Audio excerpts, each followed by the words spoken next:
Hello friends, this is Himanshu Ranjan. Today I am going to start GST for all of you. GST एक बहुत ही important topic है आप लोगों के examination point of view से. So today is the first class for GST. I will discuss everything जो भी basic concept है GST से related. So I will discuss everything. आज पहला क्लास है GST का और भी मैं इसका बहुत सारे क्लासेस लेने वाला हूँ. Okay, so today is the first class for GST. Okay, पहले मैं बता दूं अगर आपको ये पीडीएफ चाहिए तो ये पीडीएफ आपको मेरा वेबसाइट से मिल जाएगा. ओके, ये पीडीएफ आपको मेरे वेबसाइट से मिल जाएगा. ओके, तो आपको क्या करना है, आप मेरे वेबसाइट पे विजिट कर सकते हो himanshuranjanclasses.in. Link is given in description box of this video. तो मेरा वेबसाइट पे विजिट करिए, वहां से ये पीडीएफ मिल जाएगा.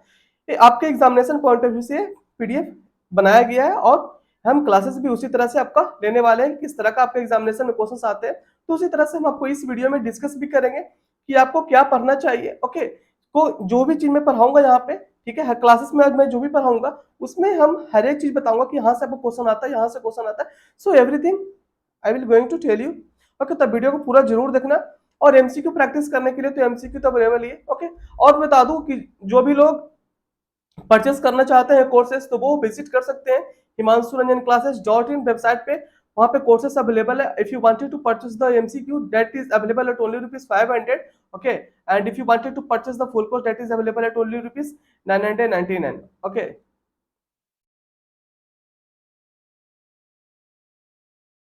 ₹500 में एमसीक्यू अवेलेबल है और ₹999 में फुल कोर्स अवेलेबल है. तो फुल कोर्स में आपको video lecture with MCQ with note सब कुछ मिलेगा. ठीक है, एमसीक्यू में एमसीक्यू मिलेगा, इसमें भी एमसीक्यू में सब कुछ कवरेज रहेगा. ठीक है, सो आज का क्लास में हम जीएसटी का जो बेसिक कंसेप्ट है वो हम डिस्कस करने वाले हैं. Okay, and one more thing is that कि आप इस वीडियो के डिस्क्रिप्शन में जाइए और आप मेरा टेलीग्राम ज्वाइन कर लीजिए. टेलीग्राम से आपको हमेशा मेरे क्लासेस से रिलेटेड इंपॉर्टेंट अपडेट मिलते रहता है. ठीक है, तो टेलीग्राम जरूर ज्वाइन कर लीजिए. एक पीडीएफ आपको मेरा वेबसाइट से मिल जाएगा. आप himanshuranjanclasses.in वेबसाइट पे जाइए, वहां से पीडीएफ मिल जाएगा. देखिए, आज हम डिस्कस करने वाले हैं जीएसटी का बेसिक कंसेप्ट. तो आज हम क्या क्या डिस्कस करेंगे, आज हम डिस्कस करेंगे टैक्स क्या है. Okay, so I will discuss everything.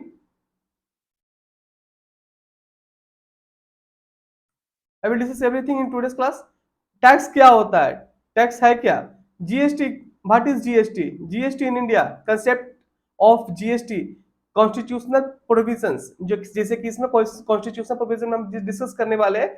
GST council से रिलेटेड यहाँ पे हम लोग डिस्कस करने वाले हैं. जो जीएसटी काउंसिल जो बना वो बना आर्टिकल 279A में. तो I will discuss everything. Tax का जो हायरार्की है वो डिस्कस करेंगे और framework of GST in India, जैसे कि जो जीएसटी लगता है तो कैसे लगता है. ओके, और थोड़ा बहुत हमको बेसिक कंसेप्ट ये भी बता दूंगा कि जो आईटीसी मिलता है, जैसे कि कोई एक परचेस किया फिर जो सेल किया फिर उसको सेल किया तो जीएसटी लगते रहता है ना, तो उसको बेसिक उसको जो मिल जाता है आईटीसी वो कैसे मिलता है. तो बेसिक ये सब चीज हम आज की क्लास में डिस्कस करने वाले हैं. ओके, तो चलिए स्टार्ट करते हैं क्लास. काफी अच्छा और इंपॉर्टेंट क्लास होने वाला है आज का, तो वीडियो को जरूर पूरा जरूर देखिएगा. और कोर्स परचेस करने के लिए आप मेरे वेबसाइट पे विजिट करिए. Courses are available there himanshuranjanclasses.in. Link is given in description box of this video. Okay, चलिए क्लास स्टार्ट करते हैं.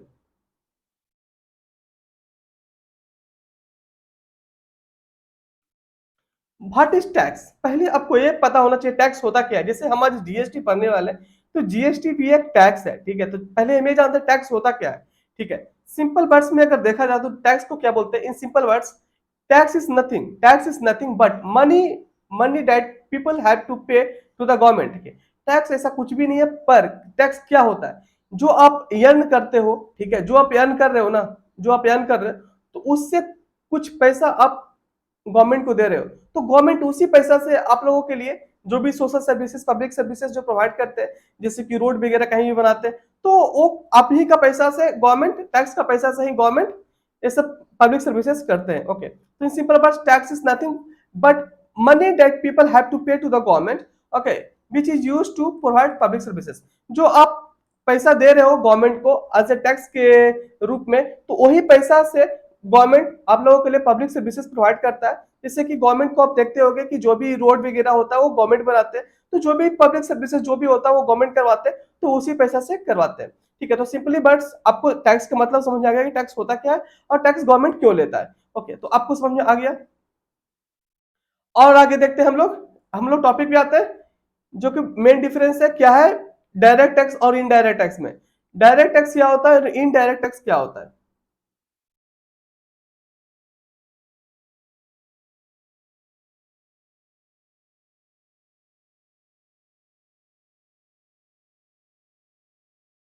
डायरेक्ट टैक्स और इनडायरेक्ट टैक्स, जैसे कि मैं बता दूं, डायरेक्ट टैक्स जो है इसको इनकम टैक्स बोला जाता है, डायरेक्ट टैक्स को इनकम टैक्स बोला जाता है। ओके, और अभी अगर इनडायरेक्ट टैक्स का बात किया जाए तो अभी इनडायरेक्ट टैक्सेस में जीएसटी है और कस्टम ड्यूटी है। जी, अभी इनडायरेक्ट टैक्सेस में जीएसटी भी है और इनडायरेक्ट इनडायरेक्ट टैक्सेस में जीएसटी भी है, एक कस्टम ड्यूटी भी है।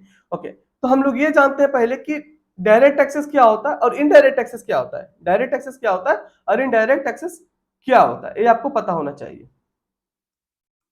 देखिए, जो डायरेक्ट टैक्सेस है वो क्या होता है कि जैसे जो जो पर्सन अर्न कर रहा है ना, जो पर्सन अर्न कर रहा है तो उसी का पॉकेट से अगर पैसा दे रहा है गवर्नमेंट को तो वो डायरेक्ट टैक्सेस के अंदर आता है, मतलब इनकम टैक्स उसके ऊपर लगता है। ठीक है, देखिए यहाँ पे डिफरेंशियल लिखा है, the person paying the tax to the government directly bear the incidence of the tax.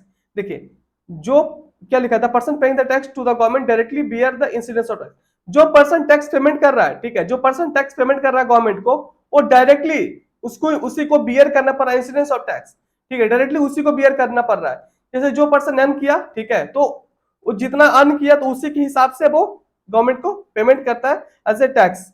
ठीक है, जैसे कि आपको पता होना चाहिए इनकम टैक्स में जो जीएसटी का, मतलब इनकम टैक्स में जो जीएसटी का तो अलग है, ठीक है, जीएसटी और इनकम टैक्स दोनों अलग अलग है। दोनों का जो टैक्स का जो मतलब क्राइटेरिया है टैक्स लगने का, डायरेक्ट टैक्सेस में अलग है, इनडायरेक्ट टैक्सेस में अलग है। डायरेक्ट टैक्सेस में क्या होता है, जो पर्सन अर्न करता है उसी को पेमेंट करना पड़ता है। इनडायरेक्ट टैक्सेस में क्या होता है, जो पर्सन अर्न कर रहा है, ठीक है, पर जो पे कर रहा है, इनडायरेक्ट टैक्सेस में क्या होता है, जो पर्सन पे कर रहा है टैक्स, पर वो डायरेक्टली पेमेंट ना कर करके वो कंज्यूमर, जो फाइनल कंज्यूमर होता है, उससे कलेक्ट करके वो टैक्स देता है गवर्नमेंट को। तो आपको सब कुछ समझ में आएगा, पूरा एक डिफरेंस मैं आपको समझाना चाह रहा हूँ, आप अच्छा से समझो। पहले ये देख लो, सपोज डेट मैं आपको एग्जांपल देता हूँ, वो ए पर्सन है, ठीक है, वो कुछ अर्न कर रहा है।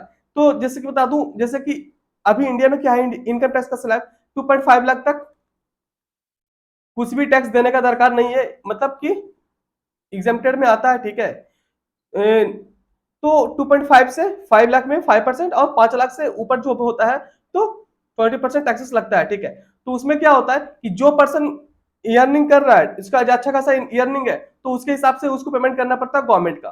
ठीक है, तो ये हो गया डायरेक्ट टैक्सेस। यहाँ पे क्या बोलता है, प्रोग्रेसिव इन नेचर। जो डायरेक्ट टैक्सेस है ना वो प्रोग्रेसिव इन नेचर है। क्या बोलता है कि high rate of taxes for people having higher ability to pay, means कि जो जो पर्सन को ज्यादा अर्निंग हो रहा है वो उनको ज्यादा पेमेंट करना पड़ेगा। जैसे कि मैं बताता हूँ आपको, जैसे यहाँ पे कोई पर्सन है जो कि 5 लाख अर्न कर रहा है, 5 लाख से ज्यादा, मतलब 5 लाख, मतलब 5 लाख से ज्यादा, मतलब यहाँ पे रख लो 6 लाख अर्न कर रहा है, ठीक है, 6 लाख अर्न कर रहा है, तो आप ये देख लो कि 2.5 लाख तक कुछ भी टैक्स देने का दरकार नहीं है। 2.5 लाख से 5 लाख, 5 लाख, 2.5 लाख से 5 लाख तक तो 5%, और 5 लाख से ज्यादा तो 20%। तो आप इसको रख लो कि 2.5 तक तो कुछ नहीं है, ठीक है, मील, और 2.5 से 5 लाख तक कितना देना पड़ रहा है उसको, 5%। और 5 लाख से ऊपर जब जा रहा है टैक्स, तो मतलब 5 लाख से ऊपर अगर जा रहा है उसका इनकम, तो टैक्स बन रहा है, वो बन रहा है 20%। ओके, तो ये डायरेक्टली जो पर्सन है ये, इसको डायरेक्टली बियर करना पड़ रहा है, डायरेक्टली इसको गवर्नमेंट को देना पड़ेगा। इनडायरेक्ट टैक्सेस में ना ऐसा बात नहीं है। इनडायरेक्ट टैक्सेस में मैं बताता हूँ क्या है। देखिए इनडायरेक्ट टैक्सेस में, देखिए इनडायरेक्ट टैक्सेस में क्या है कि the person paying the tax to the government collect the same from the ultimate consumer, thus incidence of tax is shifted to the other person. देखिए यहाँ पे इनडायरेक्ट टैक्स में क्या है, द पर्सन पे, जो पर्सन पेमेंट कर रहा है टैक्स, वो डायरेक्टली ना बियर कर करके वो फाइनल कंज्यूमर से वो टैक्स कलेक्ट करता है, और जो जो फाइनल जो कंज्यूमर होता है वही टैक्स को बियर करता है। कितना टैक्स लगता है वो फाइनली वो जो कंज्यूमर होता है वही देता है। ठीक है, a regressive in nature, all the consumer equally bear the burden irrespective of their ability to pay. देखिए ये जो रिग्रेसिव इन नेचर होता है, ये जो इनडायरेक्ट टैक्सेस है वो रिग्रेसिव इन नेचर होता है। दैट मींस कि कोई भी पर्सन का अर्निंग कितना भी हो, सपोर्टेड कोई पर्सन अर्न कर रहा है 10 lakh plus, 10 lakh plus per annum कोई अर्न कर रहा है 10 लाख प्लस, वो भी अगर कोई जाता है शॉप में, कोई भी दुकान में जाता है, कोई भी एक बिस्किट खरीदता है, ठीक है, ओरियो खरीदा, चाहे कोई भी बोरबोन या फिर कोई भी पार्ले जी कुछ भी खरीद रहा है, तो उसके ऊपर, उस प्रोडक्ट के ऊपर जितना अगर टैक्स लग रहा है तो उसको भी उतना ही देना पड़ रहा है, जो कि 10 लाख पर एनम करके कमा रहा है। और कोई एक ऐसा पर्सन है जो कि 2 lakh rupees 3 lakh rupees earning कर रहा है, ठीक है, और वो भी जाकर कोई ओरियो बॉर्बन या फिर पार्ले जी परचेस कर रहा है किसी एक शॉप में जाकर के, तो उसको भी उतना ही, उस प्रोडक्ट पे जितना टैक्स लग रहा है उससे भी उतना ही बियर करना पड़ रहा है। सो इसलिए बोलता है कि जो इनडायरेक्ट टैक्सेस है वो रिग्रेसिव इन नेचर है। और डायरेक्ट टैक्सेस में क्या था कि जो पर्सन का जितना अर्निंग था उसके अर्निंग के ऊपर जितना अर्निंग था उसके हिसाब से उसको टैक्स देना पड़ता गवर्नमेंट को। तो यही होता है डायरेक्ट टैक्सेस और इनडायरेक्ट टैक्सेस में डिफरेंस। आई होप सो कि you will understand properly. Okay, अच्छा समझ में आया हो, वीडियो को लाइक कर दीजिएगा। ओके, आगे देखते हैं GST. What is GST? GST है क्या? जीएसटी है क्या, आप पूरा देखो वीडियो, समझ में पूरा आएगा। सिंपली अगर बात की जाए, simply put, goods and service tax is a tax, goods and service tax is a tax levied on, goods and service tax is a tax levied on goods and services imposed at each point of sale. Okay, तो simply अगर बात की जाए तो goods and services tax लगता है goods and services पे, ठीक है, ईच पॉइंट ऑफ सेल, जब भी सेल किया जाता है, जब भी कोई भी सर्विसेज प्रोवाइड करता है तो उस time goods and services GST लगता है, ठीक है। Such GST could be on entire goods and services on, there could be some exempted, but कुछ कुछ ऐसा चीज अभी भी है इसपे कि जीएसटी नहीं लगता है, ठीक है। वही बोल रहा है जिसको कि निगेटिव लिस्ट में रखा गया, शेड्यूल 3 में रखा गया है, ठीक है, जीएसटी का एक शेड्यूल 3 है, उसमें निगेटिव लिस्ट में रखा गया कि उस पे जीएसटी नहीं लगता। जैसे कि कोई एम्प्लॉयर एम्प्लॉय का रिलेशनशिप है, मतलब एम्प्लॉय का जो है, मतलब कोई एम्प्लॉय प्रोवाइड सर्विसेज कर रहा है तो ऑब्वियस बात है उसके ऊपर कोई भी टैक्स लायबिलिटी नहीं लगता, कोई एक्शनेबल क्लेम है तो उस पर भी कोई टैक्स लायबिलिटी नहीं है। सो ऐसा सब चीजें हैं जो कि निगेटिव लिस्ट में रखा गया, शेड्यूल 3 में रखा गया, उस पर जीएसटी भी नहीं लगता है, ठीक है। तो ही बोल रहा है। फिर आगे देखिए क्या है कि GST is an indirect tax in लिeu of tax on goods. देखिए जीएसटी तो ऑब्वियस सी बात है सभी चीजों पर लग रहा है, जैसे कि जो भी गुड्स है या फिर सर्विसेज है सब पर जीएसटी लग रहा है। पर जीएसटी आने से पहले बहुत सारे टैक्सेस हुआ करते थे इंडिया में, जैसे कि एक्साइज ड्यूटी हुआ करता था, सर्विस टैक्सेस हुआ करता था। मैं आपको एक थोड़ा बेसिक में बता देता हूँ एक्साइज ड्यूटी क्या हुआ करता था और सर्विस टैक्सेस क्या हुआ करता था। मैं बता दूं जैसे कि जैसे कि आप देख रहे हो अभी जो जीएसटी है, ठीक है, तो जीएसटी में क्या होता है कि जो इसमें जो रेट लगता है ना वो एचएसएन कोड में जो इतना लिखा हार्मोनाइज्ड सिस्टम ऑफ नॉमिनक्लेचर, को बता दूं एचएसएन का जो फुल फॉर्म होता है हार्मोनाइज्ड सिस्टम ऑफ नॉमिनक्लेचर। तो एचएसएन में जितना रेट लिखा रहता है उतना का रेट ही लगता है जीएसटी में, मतलब जीएसटी में, मतलब जीएसटी का किसी एक प्रोडक्ट या सर्विसेज के ऊपर, ठीक है। पर एक्साइज ड्यूटी क्या हुआ करता था कि जीएसटी एक्साइज ड्यूटी में क्या हुआ करता था कि कोई भी चीजों का अगर प्रोडक्शन हो रहा है, कोई भी एक मैन्युफैक्चरिंग यूनिट है जो कि मैन्युफैक्चर कर रहा है या फिर प्रोड्यूस कर रहा है, ठीक है, तो जो प्रोड्यूस कर रहा था जिस गुड्स का प्रोडक्शन हो रहा है तो वो क्या प्रोडक्शन हो रहा है वो उसका एक्साइज में एक सीटा हुआ करता था, सेंट्रल एक्साइज टैरिफ एक्ट। तो सेंट्रल एक्साइज टैरिफ एक्ट में जितना रेट लिखा रहता था तो उतना ही रेट ऑफ टैक्सेस लगता था एक्साइज ड्यूटी में। तो एक्साइज ड्यूटी लगता था प्रोडक्शन या मैन्युफैक्चरिंग यूनिट के ऊपर। ओके, तो आई होप सो कि you will properly understand it. Okay, आगे देखिए एक और हुआ करता था पहले सर्विस टैक्स। सर्विस टैक्सेस क्या हुआ करता था कि जो भी लोग सर्विसेज प्रोवाइड करते थे तो उनके ऊपर सर्विसेज टैक्स लगता था, ठीक है। आगे देख लीजिए क्या बोलता है, GST is just like state level VAT which is levied as tax on sale of goods. Okay, आगे देख लेते हैं, इतना आपको समझ आ गया होगा। अब देखते हैं जीएसटी इन इंडिया।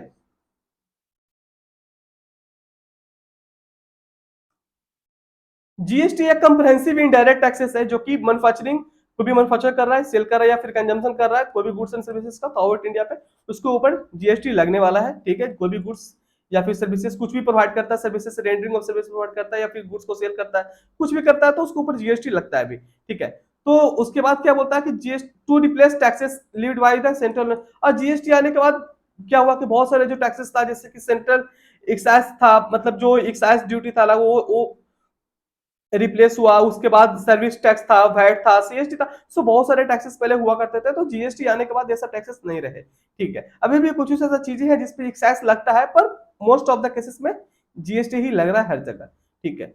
आगे देखते हैं क्या बोलता है, इट इज इंट्रोड्यूस्ड मतलब जीएसटी इंट्रोड्यूस किया गया, इंट्रोड्यूस्ड एज कॉन्स्टिट्यूशन 101वां अमेंडमेंट किया गया था कॉन्स्टिट्यूशन में, 101 अमेंडमेंट किया गया कॉन्स्टिट्यूशन ऑफ इंडिया, जो कॉन्स्टिट्यूशन है उसको 101वां अमेंडमेंट किया गया 2016 में। उसके बाद ही जीएसटी आया है, ठीक है। The GST is governed bye GST constitution, जब 101वां जब अमेंडमेंट किया गया कॉन्स्टिट्यूशन ऑफ इंडिया में तो फिर जीएसटी को लाया गया। तो उसी टाइम जब जीएसटी को लाया गया तो ये सोचने में सब लोग पड़ गए कि जब जीएसटी आ रहा है तो उसको कौन लोग उसको देखभाल करेंगे। ऑब्वियसली पता ना कोई भी एक, जैसे कि जीएसटी एक एक्ट आ रहा है तो उसको देखभाल करने के लिए भी तो कुछ होना चाहिए ना, कोई भी एक लोग होना चाहिए प्रॉपरली, ठीक है। तो उसके लिए एक जीएसटी काउंसिल बनाया गया, जीएसटी काउंसिल बनाया गया। तो उसका जो चेयरमैन होते हैं जीएसटी काउंसिल का, उसका चेयरमैन, उनका चेयरमैन का नाम है, कौन होते हैं चेयरमैन का, कौन होते हैं चेयरमैन, चेयरमैन होते हैं जीएसटी काउंसिल का union finance minister, union finance minister of India. जो फाइनेंस मिनिस्टर होते हैं ना सेंट्रल गवर्नमेंट का, तो वही होते हैं चेयरमैन जीएसटी काउंसिल का। मैं आपको थोड़ा एक ओवरव्यू बता देता हूँ जीएसटी काउंसिल के बारे में, क्योंकि बहुत सारे एग्जामिनेशन में ऐसा देखने को मिलता है कि एग्जामिनेशन में जीएसटी काउंसिल से क्वेश्चंस आते हैं। सबसे पहले आपको यह ध्यान में रखना पड़ेगा, जो जीएसटी काउंसिल है इसका जो आर्टिकल है वो कितना है, 279A, ये आप ध्यान में रखना, ये बहुत सारे एग्जामिनेशन में पूछा गया क्वेश्चन है। 279A जीएसटी काउंसिल होता है। ये पूछते हैं आपको एग्जामिनेशन में, जो जीएसटी काउंसिल है उसका, उनका जो चेयरमैन होते हैं वो कौन होते हैं, तो union finance minister of India, ये ध्यान में रखना, ये चीजें आप ध्यान में रखना। ओके, यहाँ से बहुत सारे क्वेश्चंस बनते हैं, जिस इसमें बता रहा हूँ आपको। मैं थोड़ा और जीएसटी काउंसिल से रिलेटेड मैं बता दूं, जीएसटी काउंसिल का जो है कोरम होता है, मिनिमम कितने लोग प्रेजेंट होना चाहिए, तो मिनिमम यहाँ पे कम से कम 50% लोग प्रेजेंट होना चाहिए। जब भी एक जीएसटी काउंसिल का जब मीटिंग होता है तो एटलीस्ट 50% लोग मीटिंग में प्रेजेंट होना चाहिए, तभी जाकर के वो मीटिंग लगेगा कि हाँ मीटिंग होने हो सकता है, क्योंकि तभी जाकर के लगेगा ना कि जो कुछ लोग पहुंचेंगे तभी तो मीटिंग करोगे ना, ठीक है। तो एटलीस्ट 50% लोग को पहुंचना चाहिए, कम से कम कंपलसरी है 50% लोग पहुंचेंगे तभी जाकर के मीटिंग वैलिड माना जाएगा, कोरम माना जाएगा, ठीक है। 50% होना चाहिए कोरम के लिए। उसके बाद क्या होता है, कोई भी एक डिसीजन लेने के लिए, कोई भी एक डिसीजन तभी लेंगे जीएसटी काउंसिल वाले, ठीक है। कोई भी एक डिसीजन को फाइनल तभी करेंगे जीएसटी काउंसिल वाले जबकि कम से कम 3/4 वोट इन फेवर आएगा, तभी जाकर के वो फाइनल होगा, ठीक है। उसमें भी क्या है कि 1/3 जो वोट रहता है वो सेंट्रल गवर्नमेंट का रहता है। Okay, so this are the things which are important for all of you. I hope so you will properly understand it. Video को आप एक बार फिर से देखिएगा, फिर से बैक करके देखिएगा, ताकि आपको फिर से सुनो और बार बार वीडियो को देखो, you will properly understand it. I hope so, ठीक है। आगे देखते हैं क्या बोलता है। France was the first country, France was the first country, France एक पहला कंट्री है, ठीक है। France was the first country to implement GST in 1954। बहुत सारे एग्जामिनेशन में क्वेश्चन यहाँ से देखने को मिल जाता है कि जीएसटी पहली बार कौन सा कंट्री था जो कि अपने देश में लागू किया, तो France was the first country to implement GST in year 1954 में वो लागू किया था। उसके बाद देखिए प्रेजेंटली अभी बात किया जाता, अभी कम से कम 160 कंट्री में जीएसटी लागू कर दिया गया है। ओके, जीएसटी को अडॉप्ट कर लिया गया है। ओके, और इसमें भी जो ड्यूअल जो जीएसटी मॉडल है वो इंडिया में है, ठीक है, एक कनाडा में भी है, ठीक है। Canada has a dual GST model. आपको एग्जामिनेशन में क्वेश्चन यहां से आएगा कि जो इंडिया में जो जीएसटी है वो डुअल जीएसटी है, तो आपको ये ध्यान रखना पड़ेगा कि इंडिया में जो जीएसटी है वो डुअल जीएसटी है, ये आपको ध्यान रखना पड़ेगा। आपको ऑप्शन में रहेगा single GST, dual GST, triple GST model, मतलब इस तरह का आपको ऑप्शन में रहेगा। तो यह ध्यान रखना पड़ेगा कि जो इंडिया में जो जीएसटी है वो डुअल जीएसटी मॉडल है। ओके, तो ये आपको ध्यान में रखना, ये भी पड़ेगा कि जो इंडिया में जो जीएसटी डुअल जीएसटी मॉडल है वो कौन सा देश से लिया गया, कौन सा देश में इससे पहले था जिसको अच्छा देख करके इंडियन गवर्नमेंट ने सोचा कि इसी तरह का इंडिया में भी लागू करना चाहिए, तो कनाडा में ऐसा था, ठीक है। तो ये सब चीजें आप ध्यान में रखना, जो मैं बता रहा हूँ काफी ज्यादा इंपॉर्टेंट है, रेलिवेंट है, बहुत ही ज्यादा, मतलब इसके बारे में मैं देखा हूँ और मतलब रिसर्च किया हूं कि कहां से क्वेश्चंस आते हैं, ठीक है। इसके लिए काफी मुझे समय लगता है, काफी मेहनत लगता है, काफी एफर्ट लगता है। कोई भी एक, जैसे कि आज हमें टॉपिक आज हम डिस्कस करने वाले हैं जीएसटी, आई मतलब मैं बताता हूँ, मतलब इसके लिए मुझे काफी टाइम लगा, क्योंकि मुझे पढ़ाने के साथ साथ मुझे ये भी बताना होता है कि क्वेश्चंस क्या आते हैं। I have seen the so many of previous year question paper and question कहां से आ रहे हैं और किस टाइप का आपको बताना चाहिए ताकि आपको बेहतर समझ आ सके और आपको क्वेश्चन को कितना ज्यादा अटेम्प्ट कर पाओगे। तो ये सब चीजें हम मतलब हम सोच करके आपके लिए वीडियो बनाते हैं, ठीक है। तो ये एफर्ट मैं इतना जो लगाता हूं, तो आप प्लीज इस एफर्ट को एक काम कर सकते हैं, वीडियो को लाइक कर दिया करो, चैनल को सब्सक्राइब कर लो। इस चैनल पर आपको हमेशा इतना रेलेवेंट इंपॉर्टेंट वीडियो आपको सिर्फ और सिर्फ इसी चैनल पे मिलता है। मैं जितना अच्छा कंटेंट आपको जितना देता हूं शायद ही कोई आपको दे पाएगा, ठीक है। जिस तरह का आपको पीडीएफ दिख रहा है, कितना अच्छा पीडीएफ आपको मैं बनाकर दिया हूं, और प्योरली आपका एग्जामिनेशन पॉइंट ऑफ व्यू से बनाया गया, ऐसा नहीं कि पूरा पूरा डिटेल दिया। मैं जितना समराइज करता हूं और जितना इंपॉर्टेंट बनाता हूं, क्योंकि क्या है कि एक रेलेवेंट ही बनाना चाहिए, ज्यादा ही बताना नहीं चाहिए, क्योंकि जितना आपका चाहिए उतना ही आपको देना चाहिए, जितना आपका एग्जामिनेशन में क्वेश्चन आता है उतना ही आपको पढ़ाते हैं, ठीक है। आगे देखते हैं concept of GST, concept of GST देख लीजिए, कंसेप्ट ऑफ जीएसटी। जीएसटी क्या है? GST is a value added tax, GST एक वैल्यू एडेड टैक्स है। GST is a tax levied at multiple stage of production distribution of goods in which tax paid on input allowed a set off against the tax payable on. रुको रुको रुको रुको, समझ आएगा समझ आएगा। देखो जीएसटी क्या है ना, एक वैल्यू एडिशन जब होता है अमाउंट में तो उसी पे जाकर के जीएसटी लगता है। आपको बेहतर समझ कब आएगा मैं आपको बताता हूँ। आप पहले ये काम करो, ये आप एग्जांपल देख लो, उसके बाद आपको जो थ्योरेटिकल है वो आपको समझ आ जाएगा। ओके, पहले आपको मैं ये समझाने की कोशिश करता हूँ, उसके बाद मैं आपको थ्योरी समझा दूंगा।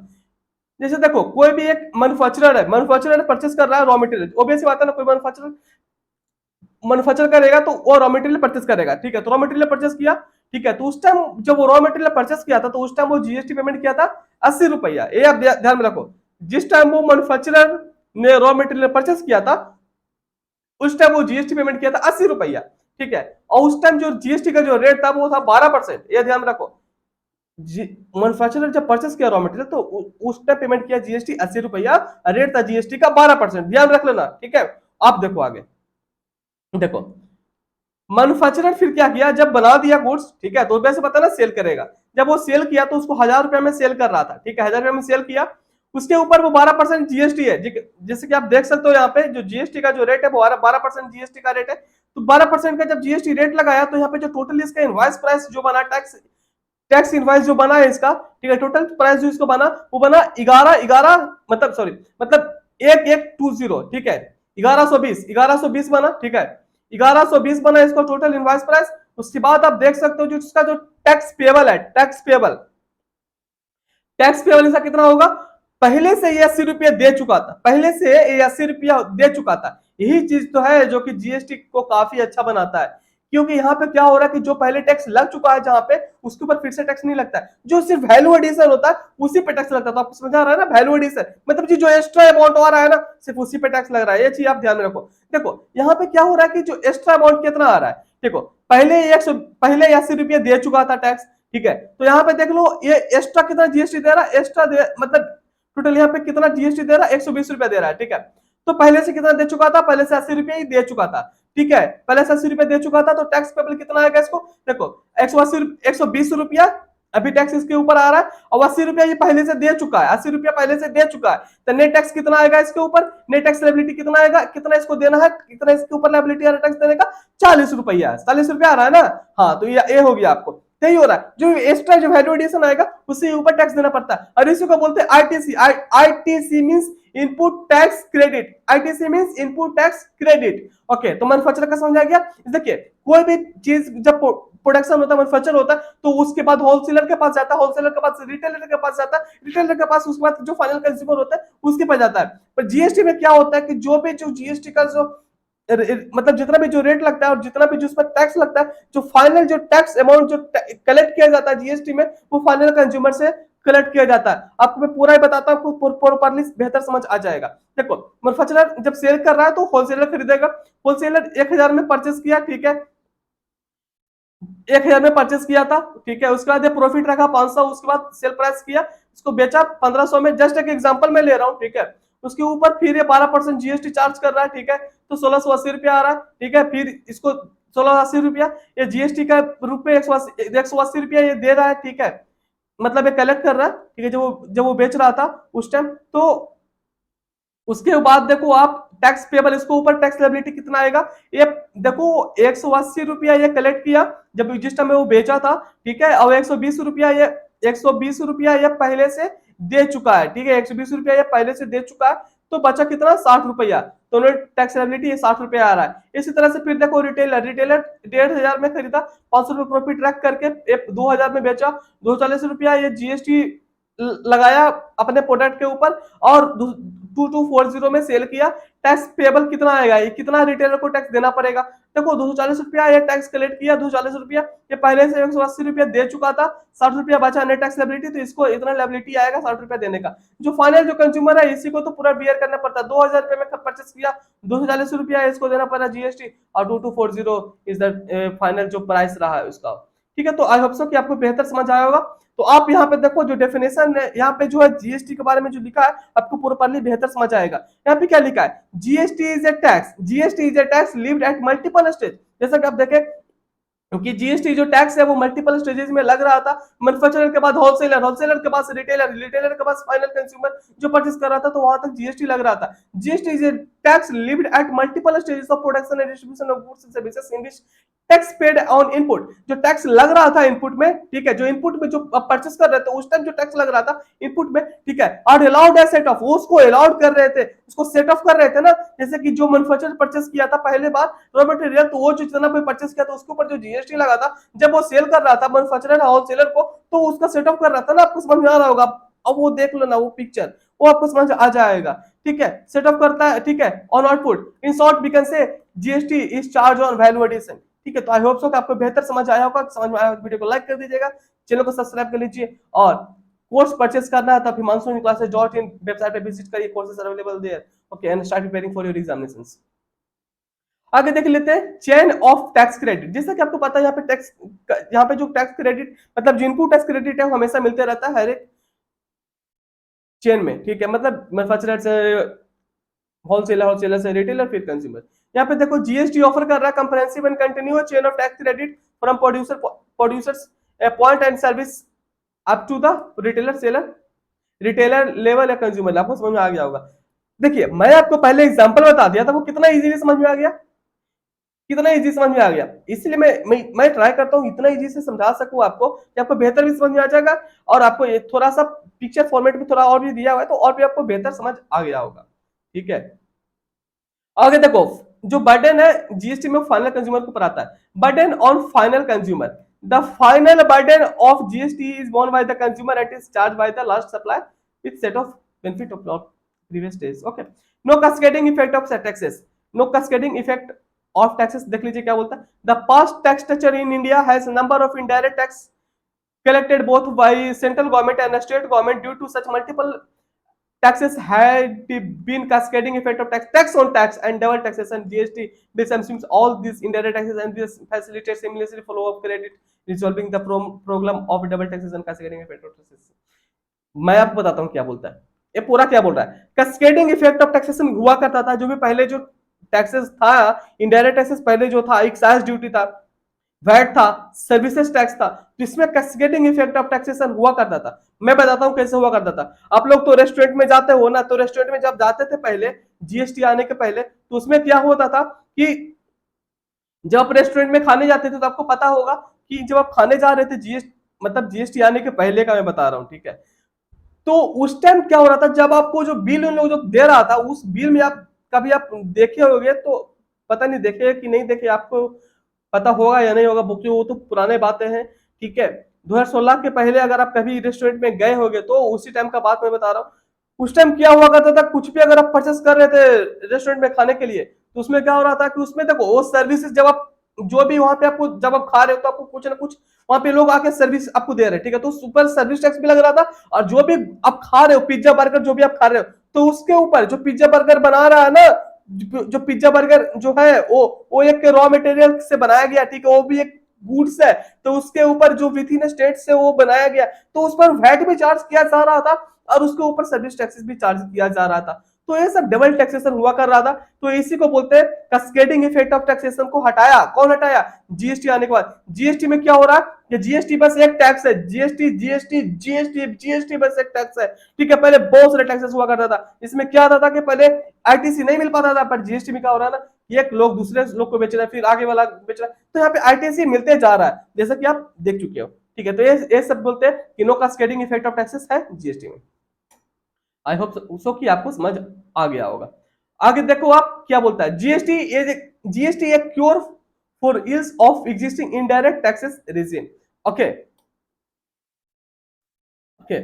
यहां पर देख लो GST taxes to be subsumed in GST. GST आने के बाद कौन कौन सा टैक्स है जीएसटी का, जो मतलब जीएसटी सबस्यूम कर लिया, ठीक है। ऐसा टैक्सेस अब नहीं है, ठीक है। जीएसटी आने के बाद ऐसा टैक्सेस अब नहीं है। ऐसे पहले एक एक्साइज हुआ करता था, सर्विस टैक्स हुआ करता था, सीबीटी मतलब सीवीडी, सीवीडी, ओके, सीवीडी हुआ करता था, एसएसीडी हुआ करता था, सीएसटी मतलब सेंट्रल सेल्स टैक्स हुआ करता था, सेस एंड सरचार्जेस हुआ करता था, एट स्टेट लेवल पे भी बहुत सारे सब टैक्सेस हुआ करता था पहले, ठीक है। पर जीएसटी आने के बाद ऐसा टैक्सेस नहीं रहा, ठीक है। पर अभी भी क्या क्या है ना कि अभी भी कुछ कुछ ऐसा चीजें हैं जिसपे कि जीएसटी नहीं लगता, वो भी चीजें यहाँ पे मैं लिख दिया हूँ आप लोगों के लिए। अगर आप मेरा क्लासेस कर लेते हो ना, तो यहाँ से बाहर से आपको क्वेश्चन नहीं आएगा। अगर आप प्रॉपरली बेहतर क्लासेस करते हो, सभी क्लासेस करते हो, जीएसटी का आज तो पहले क्लास लेने वाला हूँ, ठीक है, पर इसके बाद मैं बहुत सारे क्लासेस लूंगा जीएसटी का, ठीक है। तो अगर पूरा आप सिलेबस कवरेज करते हो, इसके साथ साथ मेरा एमसीक्यू प्रैक्टिस करते हो, तो आपको टोटल सिलेबस कवरेज हो जाएगा। इसके बाहर से क्वेश्चंस नहीं आते हैं, ठीक है, क्योंकि मैं जो पढ़ाता हूँ आपको बिल्कुल प्रॉपर कंटेंट मैं प्रोवाइड करता हूँ आपको, ठीक है। मैं जो पढ़ाता हूँ वो बिल्कुल परफेक्ट और आपका एग्जामिनेशन पॉइंट ऑफ व्यू से ही रहता है, ठीक है। आप देख लो यहाँ पे जीएसटी, जीएसटी के अंदर अभी भी क्या क्या चीजें नहीं आता है। जीएसटी कौन कौन सी चीजें पे अभी भी टैक्स नहीं लगता, जैसे इलेक्ट्रिसिटी ड्यूटी है वो जीएसटी उस पर नहीं लगता, property tax and stamp duty है उस पर जीएसटी नहीं लगता। यहाँ से क्वेश्चन आपके एग्जामिनेशन में बनता है, यहाँ से क्वेश्चन आपके एग्जामिनेशन में बनता है, तो चीज आपको ध्यान में रखना पड़ेगा कि कौन कौन सी चीजें हैं जो कि जीएसटी के अंदर नहीं आता है। तो ये सब चीजें आप याद कर लेना। Property tax and stamp duty, basic custom duty, alcohol, petroleum crude, high speed diesel, motor spirit, natural gas, aviation, turbine fuel, तो ये सब चीजें पे जीएसटी नहीं आता। आगे देख लीजिए यहाँ पे कॉन्स्टिट्यूशनल फ्रेमवर्क।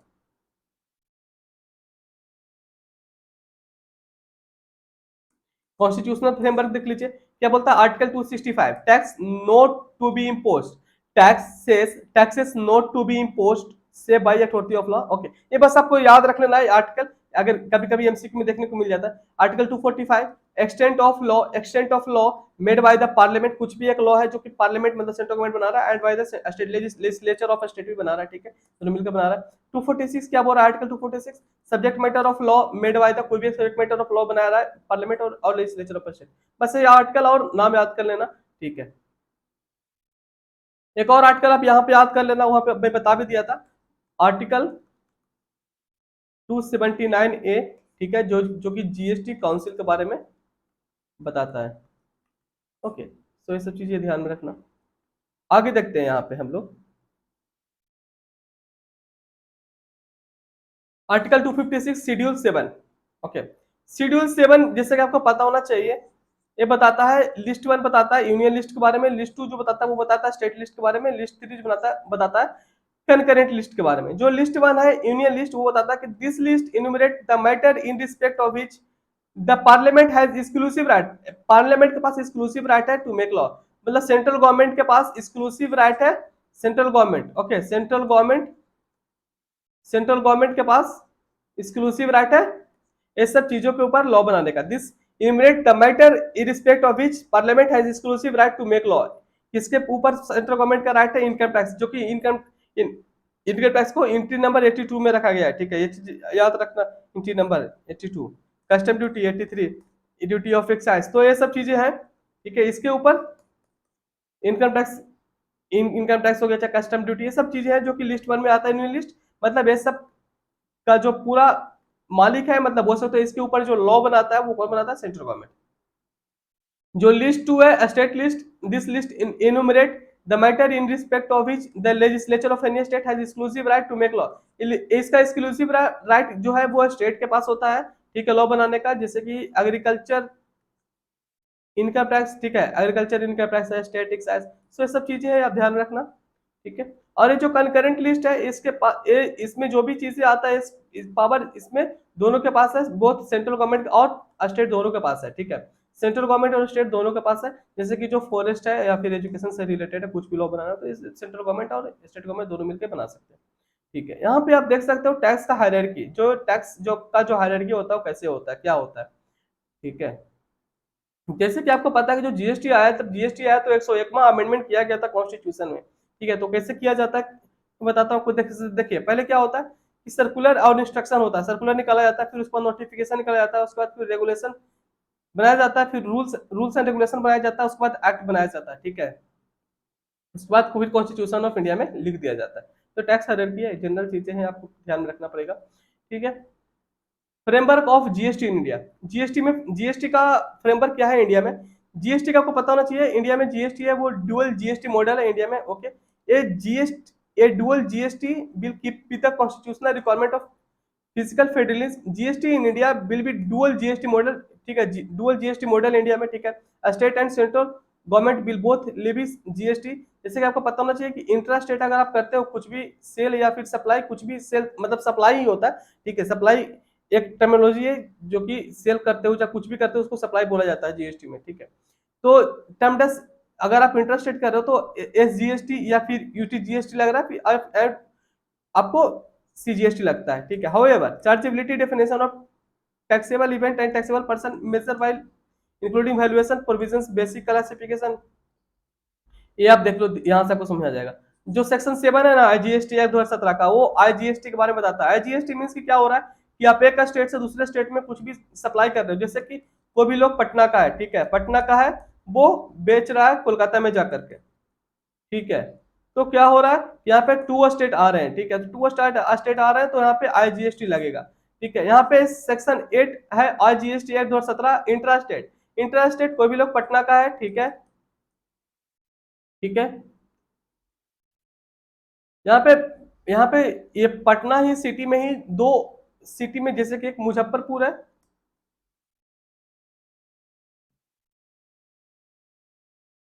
मुजफ्फरपुर से अगर वो बेच रहा है, दूसरा सिटी है भागलपुर,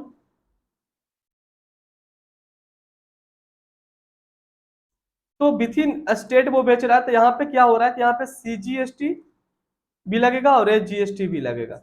ओके, तो ये सब चीजें हैं जो कि आपको ध्यान में रखना पड़ेगा। आप यहाँ पे देख लो, आपको बेहतर समझ आएगा। जैसे कि CGST और SGST, UTGST, ठीक है, विथ इन स्टेट अगर सेल कर रहा है, ठीक है, तो CGST SGST लगेगा, फिर यूनियन टेरिटरी है तो CGST और UTGST लगेगा, ठीक है। और इंटर स्टेट कर रहा है, एक स्टेट से दूसरा स्टेट कर रहा है, तो IGST लगेगा। और इसका जो रेवेन्यू होता है वो कौन कलेक्ट करता है, CGST का कलेक्ट करता है सेंट्रल गवर्नमेंट, ठीक है, GST का स्टेट गवर्नमेंट, जो भी स्टेट गवर्नमेंट है, UTGST का जो भी है यूनियन टेरिटरी और गवर्नमेंट का जो है भी है वो कलेक्ट करेगा, IGST का सेंट्रल गवर्नमेंट कलेक्ट करेगा, और स्टेट गवर्नमेंट का और स्टेट और जो भी GST है वो स्टेट गवर्नमेंट कलेक्ट करेगा, ठीक है। IGST में क्या होता है कि सेंट्रल गवर्नमेंट ही पूरा टैक्स कलेक्ट कर लेता है, IGST में सेंट्रल गवर्नमेंट कलेक्ट कर लेता है, पर बाद में जो स्टेट को मिलना चाहिए उसको भी दे देता है, ठीक है। आगे देख लेते हैं यहाँ पे inter state transfer. Inter state transfer mean section 7 of IGST 2017, ये बोलता है कि एक स्टेट से दूसरे स्टेट आप सेल कर रहे हो, ठीक है। यह क्या बोलता है, सप्लाई ऑफ गुड्स और services shall be treated as inter state supply. Inter state उसमें क्या हो रहा है कि जो लोकेशन ऑफ सप्लायर है, जो लोकेशन का जो सप्लायर का लोकेशन है, प्लेस ऑफ सप्लाई है, are in two different state. Supplier का जो लोकेशन है, सप्लायर का लोकेशन है, जैसे कि मैं बता रहा हूँ, सप्लायर है पटना का, ठीक है, सप्लायर है पटना का, और place of location of supplier है, लोकेशन ऑफ सप्लायर है पटना का, एंड प्लेस ऑफ सप्लाई जो हो रहा है वो हो रहा है कोलकाता में, जैसे कि मैं आपको बताया था पहला एग्जांपल में। तो उसमें क्या हो रहा था कि दो स्टेट में यहाँ पे लोकेशन ऑफ सप्लायर अलग स्टेट का है और प्लेस ऑफ सप्लाई अलग स्टेट का है, तो यहाँ पे टू डिफरेंट स्टेट आ रहे हैं, ठीक है। तो एक क्या हो रहा है कि ये इंटर स्टेट सप्लाई हो रहा है, ठीक है। तो फिर टू डिफरेंट यूनियन टेरिटरी भी हो सकता है, या फिर ए स्टेट या यूनियन टेरिटरी भी हो सकता है, तो इंटर स्टेट सप्लाई इसको बोला जाएगा। और इसके ऊपर CGST और SGST लगेगा, ठीक है, इसके ऊपर CGST नहीं, एक का स्टेट से दूसरा स्टेट बेच रहे तो यहाँ पे IGST लगेगा, IGST लगेगा, ठीक है, IGST लगेगा। विथ इन स्टेट करते हैं तो CGST SGST लगता है, और ये एक स्टेट से दूसरा स्टेट बेच रहे हैं तो यहाँ पे IGST लगेगा। आप यहाँ पे देखो इंट्रा स्टेट ट्रांसफर जब कर रहा है सेक्शन 8, इसमें क्या हो रहा है कि विथ इन स्टेट सेल कर रहा है, जैसे मैं आपको बताया था कि मुजफ्फरपुर है एक सिटी, एक मतलब बिहार में, और वहां से बेच रहा है भागलपुर, भागलपुर भी एक सिटी है, तो यहाँ पे बेच रहा है विद इन स्टेट बेच रहा है, तो ये फिर आ जा रहा है, यहाँ पे CGST AGST लगेगा, CGST और AGST लगेगा, ठीक है। ये बोलता है कि इंटर स्टेट कोई भी अगर विद इन सेम स्टेट या फिर सेम यूनियन टेरिटरी में अगर बेच रहा है तो इंटर स्टेट लगता है। तो यहाँ पे मैं एक एग्जांपल भी आपको यहाँ पे दे चुका हूँ, यहाँ पे आप देख लो, पढ़ लिया, आपको समझ आ जाएगा। मिस्टर P है जो कि गुजरात का है, ठीक है, वो बेच रहा है प्रोडक्ट एक्स, बेच रहा है 300 रुपया में, किसको बेच रहा है, मिस्टर Q के, जो कि महाराष्ट्र का है। मिस्टर P है, ठीक है, वो गुजरात का है, Q है महाराष्ट्र का, ठीक है। फिर मिस्टर Q जो है ना वो बेच रहा है, सप्लाई कर रहा है, किसको सप्लाई कर रहा है, आर को सप्लाई कर रहा है, वो कहाँ का है, वो भी महाराष्ट्र का ही है, 400 में बेच रहा है। रेट कितना है GST का 18%। आप देख लो यहाँ पे मिस्टर जो P है वो बेचा था महाराष्ट्र वाले पर्सन Q को, वो 300 रुपये में बेचा था, 18% GST था, 354 रुपया लगेगा, क्योंकि यहाँ पे जो 54 रुपये जो लग रहा है वो IGST लगेगा, क्योंकि गुजरात अलग स्टेट है और यहाँ पे जो महाराष्ट्र है वो अलग स्टेट है, ठीक है। तो गुजरात महाराष्ट्र अलग स्टेट है, तो यहाँ पे IGST लगेगा। ओके, तो टोटल आपका इनवॉइस प्राइस यहाँ पे देखो इतना आ रहा है। और ये जो जो क्यू, यहाँ पे जो क्यू है ना महाराष्ट्र का ही है, ठीक है, वो सप्लाई कर रहा है आगे जाकर के, फिर से आर को सप्लाई कर रहा है, ठीक है, वो भी महाराष्ट्र का ही है। तो विद इन द स्टेट ये लोग सप्लाई कर रहे हैं, ठीक है, तो विद इन स्टेट अगर सप्लाई होता है तो वहाँ पे सीजीएसटी और एसजीएसटी लगते हैं, ठीक है। तो यहाँ पे आप देख सकते हो जब सीजीएसटी एसजीएसटी लगेगा तो भी ऐसी बात है, यहाँ पे जो रेट लगेगा 9% हो जाएगा, ठीक है। अगर सिर्फ आईजीएसटी तो 18% और अगर यहाँ पे सीजीएसटी एसजीएसटी लगता है तो यहाँ पे 9% करके हो जाता है, ठीक है। तो यहाँ पे देख सकते हो इसका टोटल इतना आ रहा है। तक वो आपको मैं बता रहा हूँ कि आपको होप्स हो कि आपको बेहतर समझ आया होगा आज का क्लास, आपको बेहतर समझ में आया होगा तो वीडियो को जरूर लाइक करिएगा, चैनल को सब्सक्राइब कर लीजिए। इस चैनल पे आपको हमेशा इंपॉर्टेंट है रेलवेट एंड सबसे अच्छा कंटेंट आपको इसी चैनल पे मिलता है, हमेशा मिलता रहेगा। कोर्स परचेस करिए, आज ही जाकर के विजिट करिए himanshu-classes.in पे, ठीक है। लिंक इस वीडियो के डिस्क्रिप्शन में दिया हुआ है। कोर्सेज परचेस करिए, start preparing for your examination. आपके एग्जामिनेशन कुछ ही दिनों में होने वाला है, तो start preparing for your examination himanshu-classes.in पे विजिट करिए। MCQ are available at only ₹500 and full course available at only ₹999। आपको जो परचेस करना है परचेस करिए, पर प्रिपरेशन को स्ट्रॉन्ग करिए, ठीक है। तो आज वीडियो रखते हैं, वीडियो अच्छा लगा तो वीडियो को लाइक करिएगा, चैनल को सब्सक्राइब कर लीजिए। Okay, so thank you.